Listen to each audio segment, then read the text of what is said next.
In darker days, I did a corporate gig at a conference for this big company who made and sold accounting software. In a bid, I presume, to inspire their salespeople to greater heights, they'd forked out 12 grand for an inspirational speaker who was this extreme sports guy who had had a couple of his limbs frozen off when he got stuck on a ledge on some mountain. It was weird.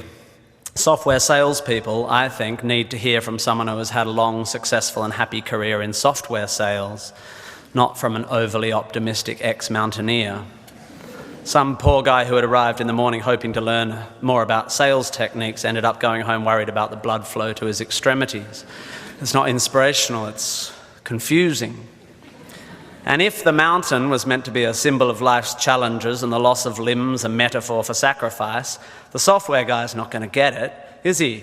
Because he didn't do an arts degree, did he? He should have. Arts degrees are awesome and they help you find meaning where there is none. And let me assure you, there is none. Don't go looking for it. Searching for meaning is like searching for a rhyme scheme in a cookbook. You won't find it and it'll bugger up your souffle. If you didn't like that metaphor, you won't like the rest of it. Point being, I'm not an inspirational speaker. I've never lost a limb on a mountainside, metaphorically or otherwise, and I'm certainly not here to give career advice because, well, I've never really had what most would consider a job. However, I have had large groups of people listening to what I say for quite a few years now, and it's given me an inflated sense of self-importance. So I will now, at the ripe old age of 37.9, bestow upon you 9 life lessons. To echo, of course, the 9 lessons of carols of the traditional Christmas service, which is also pretty obscure. You might find some of this stuff inspiring, you'll definitely find some of it boring, and you'll definitely forget all of it within a week. And be warned, there will be lots of hokey similes and obscure aphorisms which start well but end up making no sense.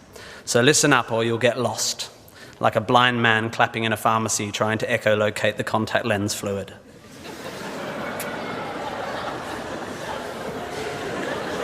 Looking for my old poetry teacher. Here we go. Ready? 1, you don't have to have a dream. Americans on talent shows always talk about their dreams. Fine, if you have something you've always wanted to do, dreamed of, like in your heart, go for it. After all, it's something to do with your time, chasing a dream. And if it's a big enough one, it'll take you most of your life to achieve, so by the time you get to it and are staring into the abyss of the meaninglessness of your achievement, you'll be almost dead, so it won't matter. I never really had one of these dreams, and so I advocate passionate dedication to the pursuit of short-term goals. Be micro-ambitious. Put your head down and work with pride on whatever is in front of you. You never know where you might end up. Just be aware the next worthy pursuit will probably appear in your periphery, which is why you should be careful of long-term dreams. If you focus too far in front of you, you won't see the shiny thing out the corner of your eye. Right? Good. Advice, metaphor.